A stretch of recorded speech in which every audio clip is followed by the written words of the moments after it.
Welcome everybody to Forza Horizon 4, and today we're taking a look at the 2012 Shelby 1000. Now this is unveiled at the 2012 New York International Auto Show and is basically an upgrade to the 2012 Shelby GT500. And only several of these were ever made, as they were severely limited in how many that were produced.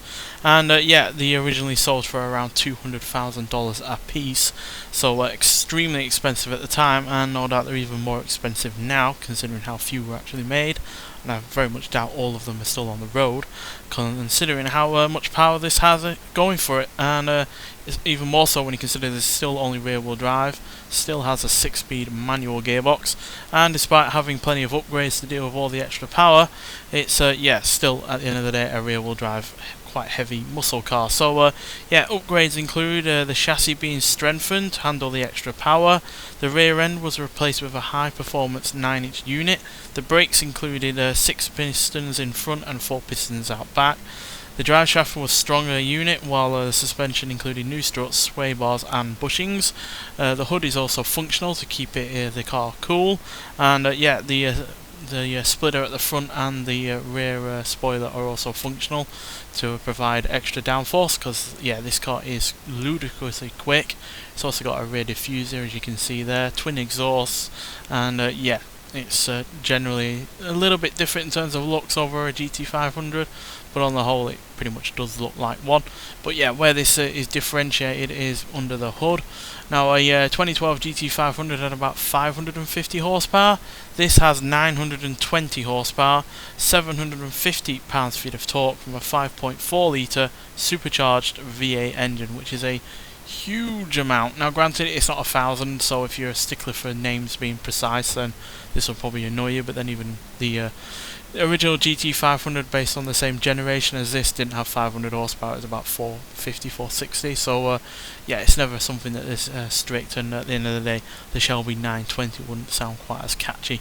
But there was a track version of this that delivered 1100 horsepower, so you could get even more power out of this. But if you want to actually have 1,000 out of this, you can upgrade the supercharger to a race supercharger, and it will give you 1,000 horsepower. Or you can swap in the RTR engine, which is in that drift racer or whatever it is, which also takes it up to 1,000 horsepower, although it's completely different in terms of aspiration and as well as noise. So this is still a great car, even if it's not quite 1,000 horsepower, as 920 is more than enough, and it certainly makes mincemeat of the likes of the Dodge Demon in terms of its 840 horsepower. So and at the end of the day it still is fairly routine inside. There's nothing really majorly stripped out in here.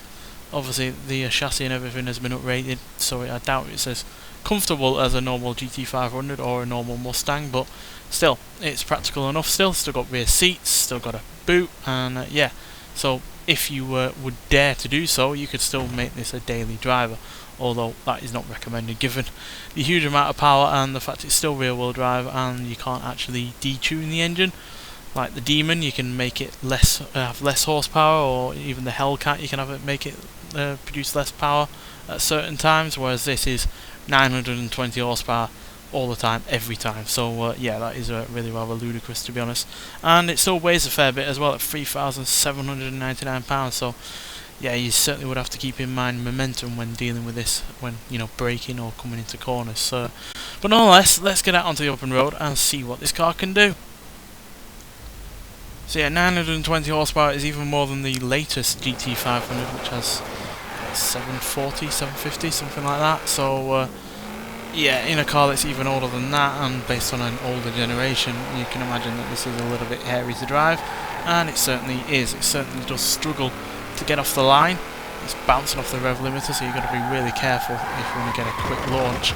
And it does like to slide around, as you would expect for a 900 horsepower plus rear wheel drive car. So I'll let you listen to the engine for a little bit, and then we'll talk about it some more.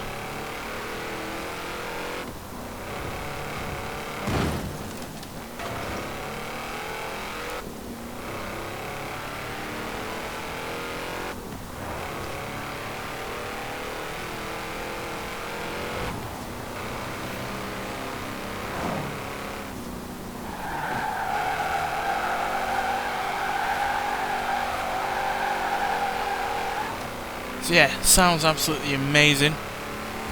Can't really hear the supercharger, I don't think. It's mainly this really growling V8 that just dominates everything, and the fact it revs up to 7,000 RPM as well is also really nice.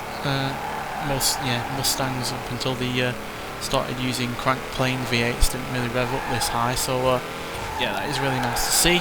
And yeah, even though it is quite a wild car to drive, it really does like to slide around and hit off the rev limiter, and I certainly wouldn't recommend taking it off-road in its stock form.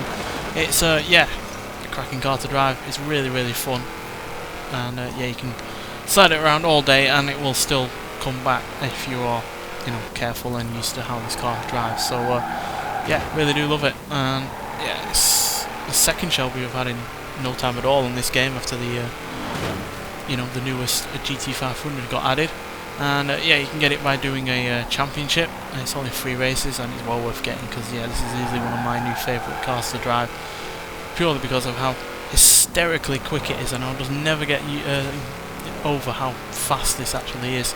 And yeah, the acceleration times really don't do all that much in the way of justice, but yeah, they are 0 to 60 in 3.2 seconds, 0 to 100 in 6.912 seconds, and it'll go to a top speed of at least 209 miles an hour, which is quicker than the 2013 GT500, which we reviewed not long ago, and definitely quicker than the latest GT500 at the top end, although I imagine the newer GT500 is quicker in terms of acceleration. I can't quite remember the times for that, but purely because this still has a normal manual with clutch gearbox, which obviously is under a lot of stress with all of this power and torque, but is also yeah, not quite as quick as say a flappy paddle manual gearbox or a normal automatic gearbox would ever be. So yeah, your Dodge Demons, your Dodge Hellcats, your newest GT500 are probably going to be quicker in terms of acceleration, but they cannot compete with the sheer numbers that this car has going for it, nor for pure noise, pure fun, and just in general being really quick at the top end. So yeah, just to show you how quick, we're going to get up to the motorway. I think we're coming up to it now, and yeah, I'll show you off this car's top speed.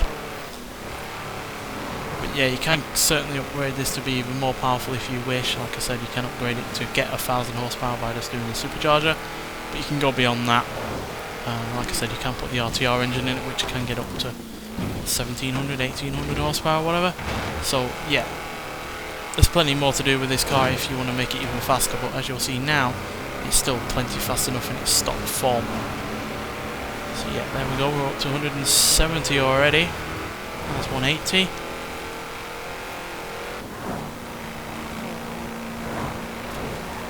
Remember, this car has more power than a McLaren P1 of all things.